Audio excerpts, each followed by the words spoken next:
اب تم کہہ رہے ہو کہ اگر تم لوگ اسے نہ پکڑ لیتے تو یہ واردات کرنے میں کامیاب ہو جاتا۔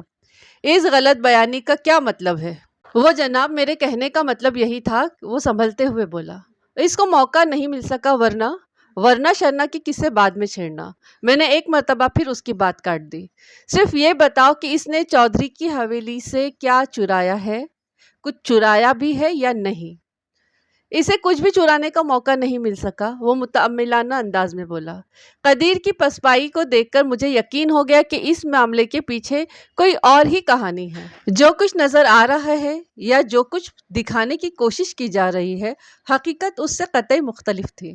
قدیر کا جارحانہ انداز اور پھر اچانک نرم پڑ جانا اس امر پر دلالت کرتا تھا کہ دال میں کچھ کالا ضرور ہے۔ میں نے اپنا ایک خاص ذہن بنانے کے بعد قدیر سے پوچھا، حسین آباد میرے تھانے سے کوسوں دور تو نہیں؟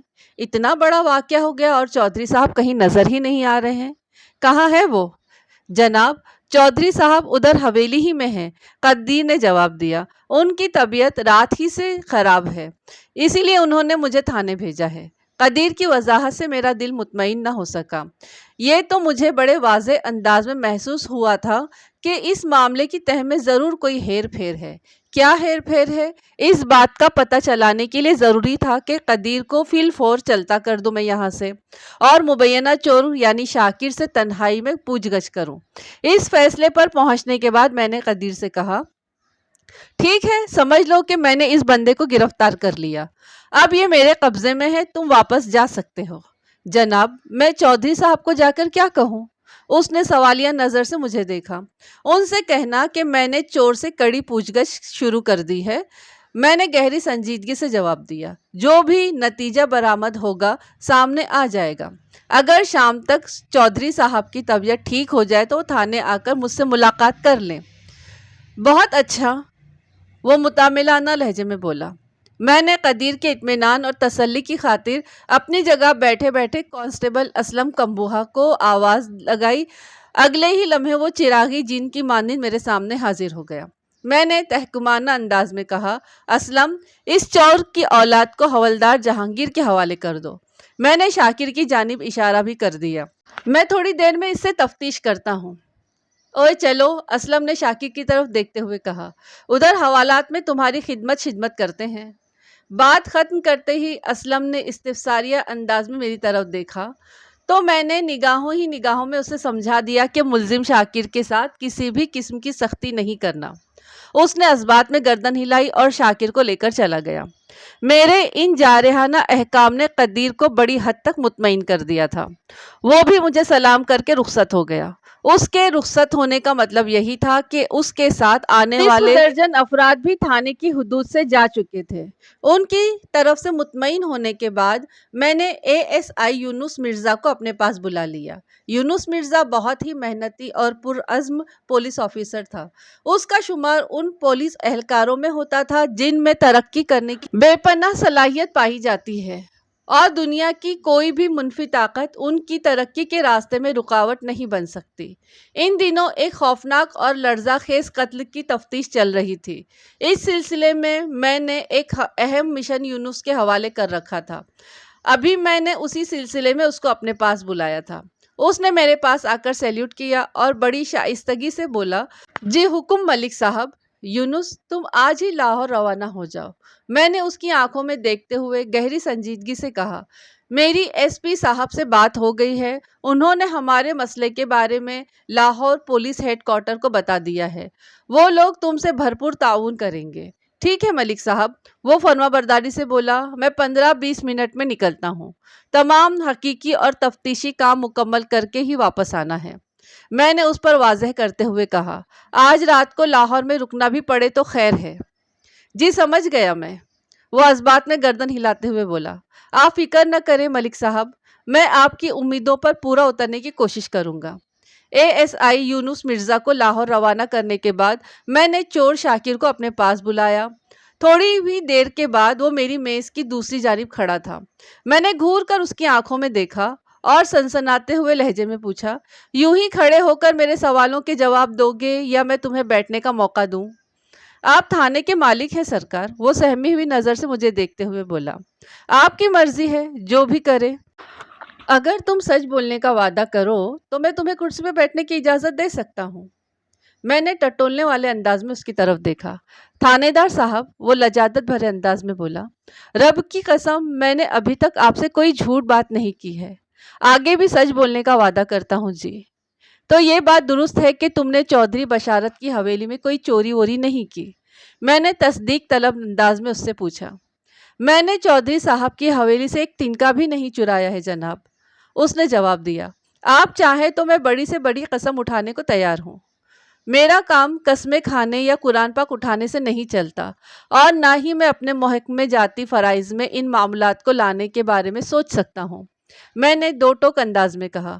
میں صرف تمہاری زبان سے سچ سننا چاہتا ہوں، اور یہ بھی واضح کر دوں کہ اگر کسی بھی مرحلے پر تمہاری دروغ گوئی پکڑی گئی تو پھر ذہن میں یہ بھی رکھو کہ مجھ سے زیادہ ظالم اور جابر کوئی نہیں ہوگا۔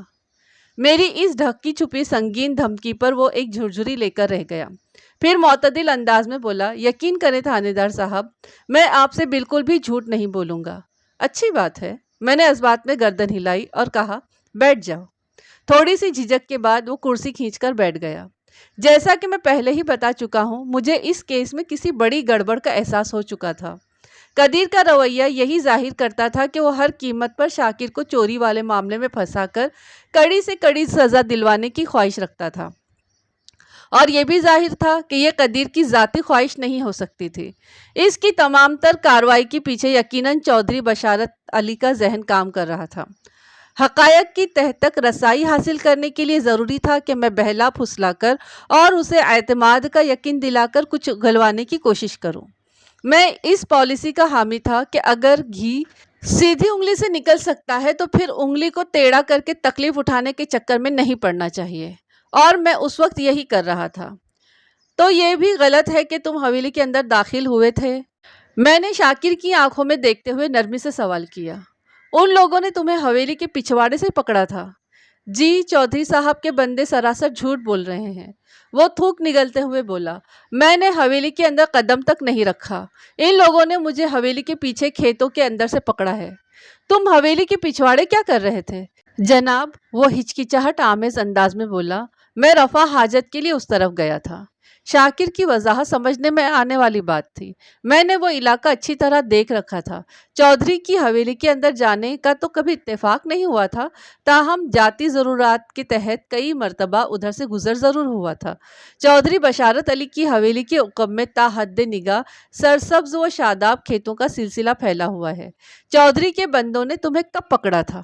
میں نے شاکر کے چہرے کے تاثرات کا جائزہ لیتے ہوئے پوچھا۔ آدھی رات کو جی، اس نے جواب دیا، یہی کوئی 11 بجے کا وقت ہوگا۔ اور اس وقت سے تم انہی کے پاس تھے؟ میں نے حیرت سے آنکھیں پھیلاتے ہوئے سوال کیا۔ جی ہاں، وہ فریادی نظر سے مجھے دیکھتے ہوئے بولا، انہوں نے مجھے بہت مارا ہے جی۔ ٹھنڈی ٹھار رات میں مجھے ڈنگروں والے باڑے میں بند کر کے بھی رکھا تھا۔ وہ بہت ظالم لوگ ہیں جناب۔ کیا اس دوران میں تمہاری چودھری سے بھی ملاقات ہوئی؟ جی، آج صبح مجھے چودھری صاحب کے سامنے پیش کیا گیا تھا، اس نے دکھی لہجے میں کہا۔ قدیر اور جبار نے میرے سامنے چودھری صاحب کو بتایا کہ انہوں نے چور کو پکڑ لیا ہے۔ چودھری صاحب مجھے ایسی نظر سے دیکھنے لگے جیسے صدیوں سے انہیں میری تلاش تھی۔ انہوں نے غصے بھرے انداز میں مجھ سے وہی سوال کیے جو آپ نے کیے۔ میں نے ان کو بھی یہی جواب دیے جو میں نے آپ کے سامنے دیے ہیں، یعنی میں نے سچ ہی کہا تھا۔ اس پر چودھری صاحب نے بھی مجھے 2-4 تھپڑ مارے اور میری پسلیوں پر ٹھڈے رسید کیے، پھر اپنے ڈشکروں سے کہا، یہ کمزاد ایسے نہیں مانے گا، اسے تھانے میں بند کروا دو، میں بعد میں تھانے دار سے خود بات کر لوں گا۔ لمحے بھر کو رک کر اس نے سانس درست کی، پھر اپنی بات مکمل کرتے ہوئے بولا، اب کسی بھی وقت چودھری صاحب تھانے آ کر آپ پر دباؤ ڈالنے کی کوشش کریں گے کہ آپ میرے ساتھ بدترین سلوک کریں۔ بات ختم کر کے وہ رحم طلب انداز میں مجھے تکنے لگا۔ میں بالکل بے گناہ ہوں سرکار۔ دیکھو شاکر، میں نے ٹھہرے ہوئے لہجے میں کہا، میں نے آج تک اپنے افسران نے بالا کا ناجائز دباؤ تسلیم نہیں کیا، تو یہ چودھری بشارت علی میرے سامنے کیا بیچتا ہے؟ اس سلسلے میں تمہیں فکر مند ہونے کی ضرورت نہیں۔ اگر تم نے کوئی جرم نہیں کیا اور میرے سامنے کسی غلط بیانی سے کام نہیں لوگے تو تمہیں کچھ نہیں ہوگا۔ جی، بہت بہت شکریہ تھانے دار صاحب، وہ ممنونیت بھرے لہجے میں بولا، آپ دوسرے پولیس والوں سے بہت مختلف ہیں۔ میں نے اس کے آخری جملے پر توجہ نہیں دی اور بدستور گہری سنجیدگی سے کہا، شاکر، تمہاری باتوں اور چودھری بشارت کے رویوں سے تو یہی ظاہر ہوتا ہے کہ وہ لوگ کافی دنوں سے تمہاری تلاش میں تھے۔ ایسا کیوں؟ اس بات کی وضاحت تم کرو گے؟ جناب، میری تو خود کچھ سمجھ میں نہیں آ رہا، وہ الجھن زدہ انداز میں مجھے دیکھتے ہوئے بولا۔ میں نے تو چودھری صاحب کا کچھ نہیں بگاڑا۔ تو پھر کیا چودھری کا دماغ خراب ہو گیا ہے؟ میرے انداز سے جھنجھلاہٹ جھلکنے لگی۔ آپ بالکل ٹھیک کہہ رہے ہیں تھانے دار صاحب، وہ رازدارانہ لہجے میں بولا۔ مجھے بھی یہی لگ رہا ہے۔ میں نے چونک کر اس کی طرف دیکھا۔ تمہیں کیا لگ رہا ہے؟ میں نے قدرے سخت لہجے میں استفسار کیا۔ مطلب کیا ہے تمہارا؟ جناب والا وہ بدستور آواز کو دھیما کرتے ہوئے بولا۔ جب سے چودھری صاحب نے دوسری شادی کی ہے ان کا رویہ بڑا عجیب سا ہو گیا ہے۔ یہ بات میرے بھی علم میں تھی کہ کوئی 6-7 ماہ پہلے حسین آباد کے چودھری بشارت علی نے دوسری شادی کر لی تھی۔ اس سے زیادہ تفصیلات میرے علم میں نہیں تھی۔ مبینہ چور شاکر کی زبانی چودھری کی دوسری شادی کا ذکر سنا تو میرے اندر خود بخود اس کے بارے میں جاننے کا اشتیاق پیدا ہو گیا۔ چودھری کی دوسری شادی کا اس کے بدلے ہوئے رویے سے کیا تعلق ہے؟ میں نے ٹٹولنے والے انداز میں دریافت کیا۔ ذرا وضاحت تو کرو کہ دوسری شادی کے بعد چودھری تمہارے پیچھے ہاتھ دھو کر کیوں پڑ گیا ہے؟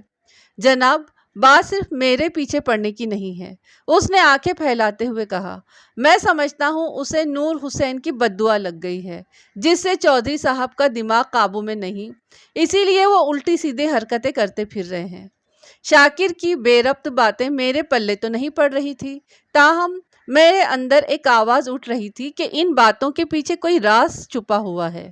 میں نے کریدنے کا عمل جاری رکھتے ہوئے پوچھا، چودھری کی دماغ کی حالت اور اس کی عجیب و غریب حرکتوں پر ہم بعد میں بات کریں گے، پہلے تم مجھے یہ بتاؤ کہ نور حسین کون ہے اور اس نے چودھری کو بددعا کیوں دی ہے؟ نور حسین بھی حسین آباد ہی کا رہنے والا ہے تھانے دار صاحب، وہ وضاحت کرتے ہوئے بولا۔ وہ اپنے ماں باپ کی اکلوتی اولاد ہے۔ اس کا باپ سبزی منڈی میں ایک آڑھتی کے پاس منشی گیری کرتا ہے۔ نور حسین بھی ادھر سبزی منڈی ہی میں پلے داری کا کام کرتا ہے۔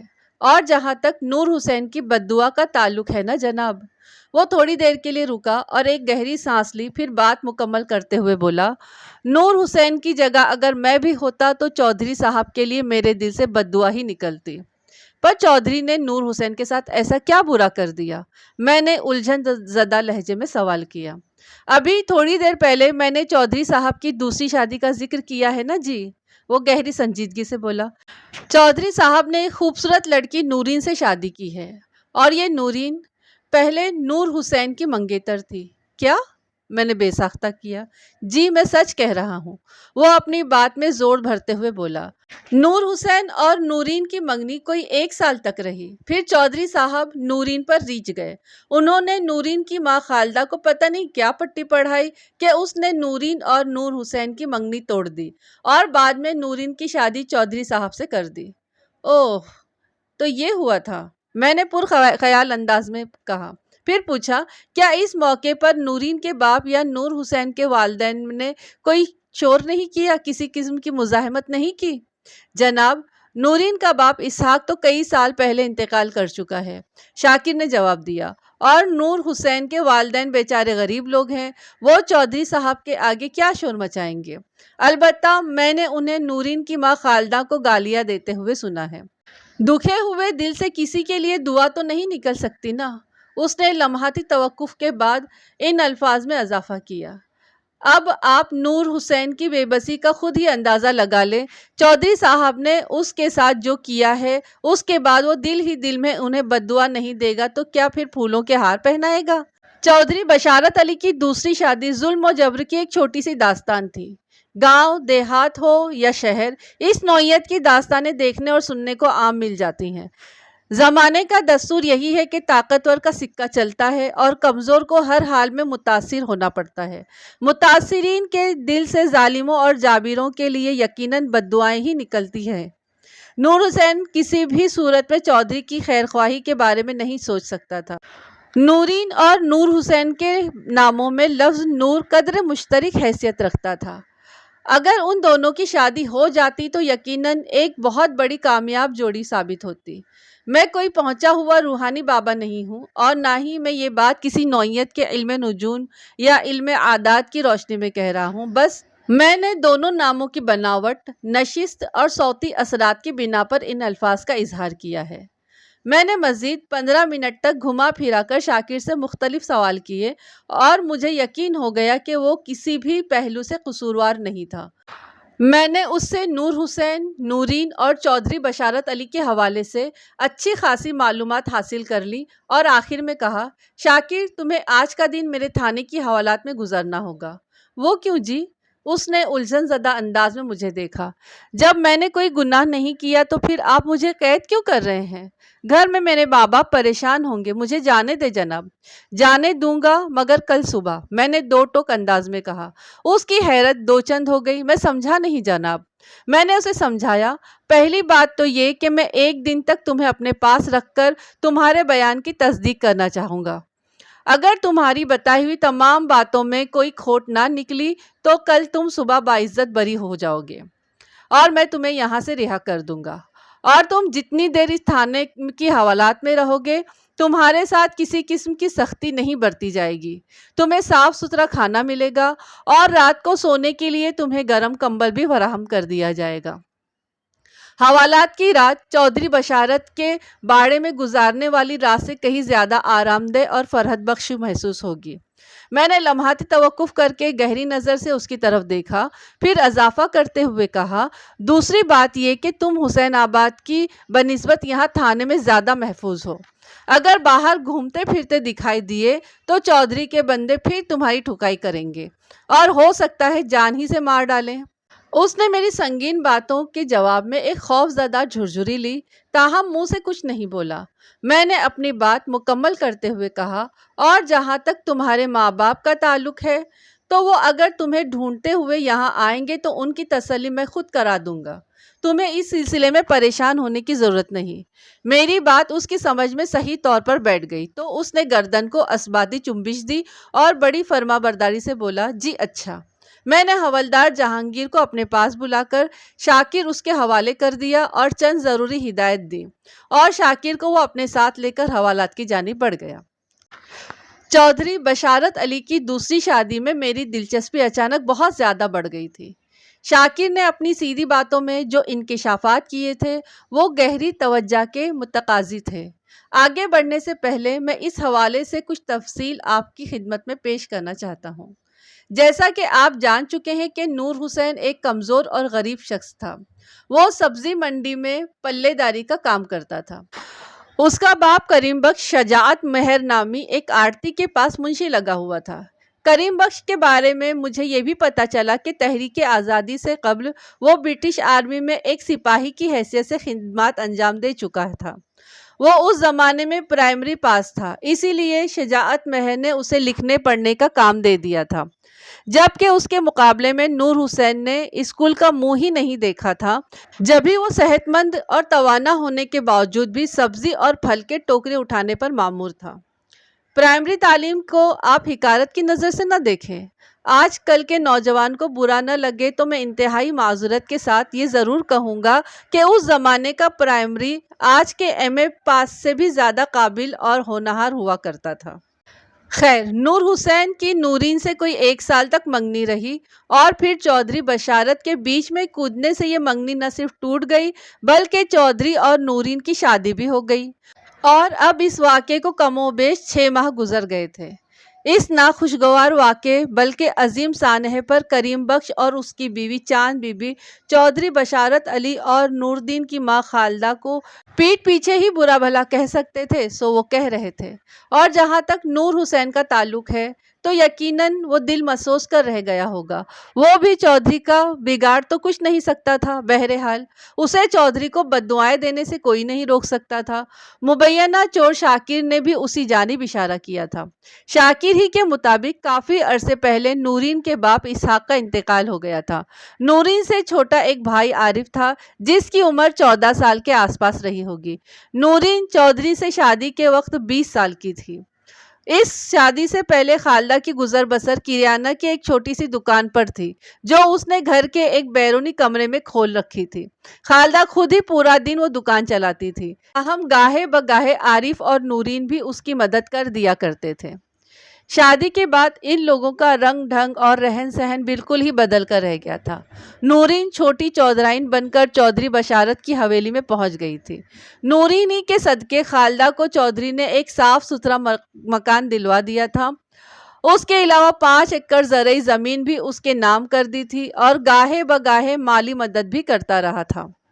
گویا اب اسے کرانہ کی دکان چلانے کی کوئی ضرورت نہیں رہی تھی۔ وہ قانونی اور شرعی لحاظ سے چودھری بشارت علی کی ساس کا مقام حاصل کر چکی تھی۔ چودھری کو کسی بھی صورت یہ گوارا نہ ہوتا کہ اس کی ساس دکانداری کرتی پھرے۔ چودھری نے اسے جتنی زمین دے دی تھی اس کی پیداوار خالدہ اور عارف کی گزر بسر کے لیے کافی تھی۔ اس کے علاوہ چودھری اکثر و بیشتر اسے مالی تعاون بھی فراہم کر رہا تھا۔ آگے بڑھنے سے پہلے کچھ ذکر چودھری کی پہلی بیوی کا بھی ہو جائے۔ چودھری کی زوجہ اول کا نام کلثوم تھا۔ کلثوم 40 کا ہندسہ عبور کر چکی تھی اور چودھری بشارت سے اس کی شادی کو لگ بھگ 15 سال گزر چکے تھے۔ کلثوم کے ساتھ ایک بہت بڑی خاندانی کمزوری بھی نتھی تھی۔ اس کے باپ چودھری حشمت آف موزہ کرما والی نے 2 شادیاں کی تھی۔ پہلی بیوی سے کلثوم اور دوسری سے وقاص نامی ایک لڑکا پیدا ہوا تھا۔ جب کلثوم جوان ہوئی تو اس کی ماں کا انتقال ہو گیا۔ کچھ عرصے کے بعد اس کا باپ چودھری حشمت بیمار رہنے لگا۔ چودھری حشمت نے اس حقیقت کو بڑی گہرائی سے محسوس کر لیا تھا کہ اس کی دوسری بیوی فردوس اور اس کا نوجوان بیٹا چودھری وقاص کلثوم سے شدید ترین نفرت کرتے تھے۔ اس کے ساتھ ہی چودھری کو غیر محسوس طور پر یہ بھی یقین ہو گیا تھا کہ وہ اب زیادہ عرصے تک جی نہیں سکے گا، لہٰذا اس نے اپنی آنکھ بند ہونے سے پہلے کلثوم کی شادی چودھری بشارت سے کر دی۔ اس شادی کے بعد 1 سال کے اندر ہی چودھری حشمت کا انتقال ہو گیا تھا۔ چودھری حشمت ایک دانا و بینا شخص تھا۔ کلثوم کی شادی کے وقت اس نے اپنی زندگی ہی میں زمین اور جائیداد کا بٹوارا بھی کر دیا تھا۔ بھاری مالیت کے سونے چاندی کے زیورات کے علاوہ لگ بھگ 50 ایکڑ زرعی زمین کلثوم کے حصے میں آئی تھی۔ کلثوم نے چودھری بشارت کے ساتھ ایک بیوی کی حیثیت سے کم و بیش 15 سال گزار دیے تھے، لیکن وہ چودھری کے لیے کوئی اولاد پیدا نہ کر سکی۔ وقت گزرنے کے ساتھ ساتھ اس کی قدر و قیمت اور اہمیت کم ہوتی گئی، چنانچہ اب چودھری بشارت نے 8 ماہ پہلے نورین سے دوسری شادی کر لی تھی۔ چودھری بشارت کی حویلی میں ایک اہم کردار عرفان کا بھی تھا۔ عرفان کی عمر 6 سال تھی اور وہ چودھری کے چھوٹے بھائی چودھری شرافت علی کا بیٹا تھا۔ چودھری شرافت علی موزہ رانی پور کا رہنے والا تھا۔ عرفان کو یہاں بھی کم عمر میں چودھری بشارت نے اڈاپٹ کر لیا تھا۔ کلثوم کی ایک بڑی خاندانی کمزوری کا میں نے پیچھے ذکر کیا ہے، اور وہ کمزوری یہ تھی کہ اس کے پیچھے کوئی نہیں تھا۔ شادی کے فوراً بعد اس کا میکہ ختم ہو گیا تھا۔ اس کی سوتیلی ماں فردوس اور سوتیلا بھائی اس کی شکل دیکھنے کے روادار نہیں تھے۔ کوئی اخلاقی مدد یا تعاون کرنا تو بہت دور کی بات تھی۔ لہٰذا شادی کے بعد چودھری بشارت اپنے بھتیجے عرفان کو اڈاپٹ کر رہا تھا تو وہ ایک لفظ مخالفت میں اپنی زبان پر نہ لا سکی۔ اسی طرح جب چودھری نے دوسرا بیاہ رچایا تو بھی وہ کوئی صدائے احتجاج بلند نہ کر سکی، کیونکہ وہ چودھری بشارت کے مزاج اور خود پسندی سے اچھی طرح آگاہ تھی۔ اس کے پاس خاموش رہ کر حالات کے ساتھ سمجھوتا کرنے کے سوا اور کوئی چارہ نہیں تھا۔ یہ تمام حالات اتنی تفصیل کے ساتھ بیان کرنے کا مقصد یہ ہے کہ آگے چل کر اس کہانی کو سننے کے دوران آپ کا ذہن کسی بھی پس منظر کے حوالے سے الجھن کا شکار نہ ہو۔ دوپہر سے کچھ دیر پہلے مبینہ چور شاکر علی کے گھر سے اس کا باپ جمیل اور ماں رشیدہ تھانے پہنچ گئے۔ جیسا کہ اوپر بتا چکا ہوں، یہ لوگ کھیت مزدور تھے اور محنت مزدوری کر کے اپنی گزر بسر کر رہے تھے۔ وہ بڑھیا اور بوڑھا اس بات سے واقف نہیں تھے کہ ان کا بیٹا گزشتہ رات سے غائب تھا۔ انہیں اس کی گمشدگی کے بارے میں آج صبح ہی پتہ چلا تھا اور وہ اسے دیکھنے سیدھے تھانے آ گئے تھے۔ کمال ہے، میں نے جمیل کی آنکھوں میں دیکھتے ہی کہا۔ شاکر آدھی رات سے غائب تھا اور آپ لوگوں کو اس کی کچھ خبر ہی نہیں؟ سرکار، ہم دونوں پورا دن کھیتوں میں کام کرتے کرتے اتنا زیادہ تھک جاتے ہیں کہ گھر آنے کے بعد کسی چیز کا ہوش ہی نہیں رہتا۔ شاکر کا بوڑھا باپ وضاحت کرتے ہوئے بولا۔ رات کا کھانا کھا کر ہم لوگ سو جاتے ہیں۔ شاکر رات کو دیر سے گھر آتا ہے، ہمیں کچھ پتہ نہیں چلتا کہ وہ کب آیا اور کب سویا۔ اس کو بھی اپنے ساتھ کھیتوں میں لے جایا کرو نا، میں نے طنزیہ لہجے میں کہا، تاکہ یہ بھی تھکن سے اتنا چور ہو جائے کہ آپ لوگوں سے پہلے ہی خراٹے لینے لگے۔ کبھی کبھی یہ بھی جاتا ہے ادھر مزدوری کرنے، رشیدہ بیٹے کی حمایت کرتے ہوئے بولی۔ کبھی کبھی کیوں؟ میں نے تیز لہجے میں بڑی بی سے استفسار کیا۔ اس سرکاری سانڈ کو کوئی شرم حیا بھی ہے کہ نہیں؟ بوڑھے ماں باپ سارا دن محنت مشقت کرتے ہیں اور اسے آوارہ پھرنے سے ہی فرصت نہیں، یہ مجبور ہے بیچارہ۔ رشیدہ بیٹے کی حمایت جاری رکھتے ہوئے بولی۔ یہ جان بوجھ کر ایسا نہیں کرتا۔ میں نے پوچھا، کیا مجبوری ہے اس کی؟ جناب، اس کی طبیعت ٹھیک نہیں رہتی۔ اس مرتبہ جمیل نے میرے سوال کا جواب دیا۔ پچھلے 1 ماہ سے شاہ جی کا علاج ہو رہا ہے۔ انہوں نے کہا ہے کہ شاکر کو مکمل ٹھیک ہونے میں 1 سال لگ جائے گا۔ ویسے جب سے شاہ جی نے اس کا علاج شروع کیا ہے وہ کافی بہتر ہے، رشیدہ تائیدی انداز میں گردن ہلاتے ہوئے بولی۔ یہ شاہ جی کون ہے؟ میں پوچھے بنا نہ رہ سکا۔ پیر گھمن شاہ جناب، جمیل نے گہری سنجیدگی سے بتایا۔ ادھر نہر کے کنارے ان کا آستانہ ہے۔ چودھری بشارت علی کی حویلی کے مشرقی پہلو میں شمالاً و جنوباً ایک نہر گزرتی تھی۔ یہ ایک چھوٹی سی نہر تھی جو اپنے دونوں کناروں پر پھیلے ہوئے کھیتوں کو سیراب کرنے کا فریضہ انجام دیتی تھی۔ شاہ جی نے بیماری کیا بتائی ہے؟ میں نے بوڑھے جمیل کی آنکھوں میں جھانکتے ہوئے سوال کیا۔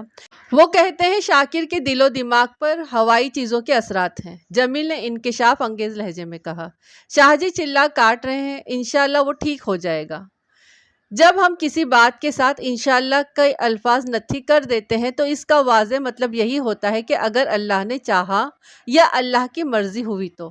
اپنے کسی کام میں اللہ کی رضا اور منشا کو شامل کرنا بڑی اچھی بات ہے، لیکن اس موقع پر اپنے عمل کا جائزہ لینا بھی نہایت ضروری ہو جاتا ہے۔ اللہ پاک تو ہر انسان کی بہتری اور بھلا ہی چاہتے ہیں۔ اگر ہم کسی کام میں بہتری کی امید رکھتے ہیں تو اپنے عمل کو اس کے مطابق بنانا بھی ضروری ہو جاتا ہے، لیکن عام طور پر دیکھنے میں یہی آیا ہے کہ ہمارا عمل تو کسی اور سمت جا رہا ہوتا ہے اور ہم اس کے برعکس اللہ کی رضا اور حمایت چاہ رہے ہوتے ہیں۔ بہرحال ہم سب پر اللہ رحم فرمائے، آمین۔ ہوائی چیزیں، میں نے جمیل کی بات کے جواب میں کہا، مطلب یہ کہ کوئی پرندے وغیرہ؟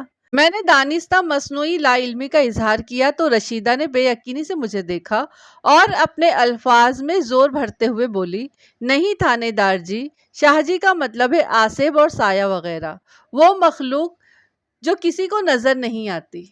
یعنی وہ مخلوق جو صرف گھمن شاہ کو نظر آتی ہے؟ میں نے طنزیہ لہجے میں استفسار کیا۔ ہے نا؟ آپ کو یقین نہیں آ رہا تھانے دار صاحب، جمیل نے مضبوط لہجے میں کہا، لیکن یہ سچ ہے کہ شاہ جی نے جب سے اس کا علاج شروع کیا ہے دھیرے دھیرے اس کی طبیعت ٹھیک ہوتی جا رہی ہے، اسی لیے اب اس نے چوری چکاری کرنا شروع کر دی ہے۔ میں نے کہا، جی یہ آپ کیا کہہ رہے ہیں؟ وہ بیک وقت چونک کر مجھے دیکھنے لگے۔ میں نے انہیں چودھری بشارت علی اور اس کے بندوں کے شاکر پر عائد کردہ الزامات کے بارے میں تفصیلاً بتایا۔ انہوں نے حیرت سے آنکھیں پھیلا کر میری بات سنی اور میرے خاموش ہونے پر ایک مرتبہ پھر بیک زبان بولے، ہمارا بیٹا چوری نہیں کر سکتا جی۔ تمام والدین اپنی نکمی اولاد کے بارے میں کچھ اسی قسم کے خیالات رکھتے ہیں، میں نے بیزاری سے کہا۔ جاؤ تم لوگ حوالات میں اپنے بیٹے سے ملاقات کر لو۔ پھر میں نے کانسٹیبل کو بلا کر جمیل اور رشیدہ کو اس کے ہمراہ حوالات کی طرف روانہ کر دیا۔ میں نے شاکر سے پوچھ گچھ کرنے کے دوران بغور اس کا جائزہ بھی لیا تھا۔ ٹھیک ہے وہ بے ربط اور سادی گفتگو کرتا تھا اور اس کا فوکس بھی تھوڑی تھوڑی دیر کے بعد بگڑنے لگتا تھا، لیکن مجھے اس میں ہوائی چیزوں والی کوئی علامات دکھائی نہیں دی تھی۔ میرا تجربہ یہ بتاتا تھا کہ یہ ہوائی چیزوں سے نسبت رکھنے والے 101 کیسز میں سے 99 مختلف قسم کے دماغی اور نفسیاتی عارضوں کے نتیجے میں سامنے آتے ہیں۔ ان کا کسی ماورائی مخلوق سے کوئی تعلق نہیں ہوتا۔ اگر ان کا ڈھنگ سے کسی نفسیاتی معالج یا ذہنی امراض کے ماہر سے علاج کرایا جائے تو وہ تندرست بھی ہو جاتے ہیں۔ باقی رہ گئے 1% افراد تو واقعتاً کسی ماورائی علاج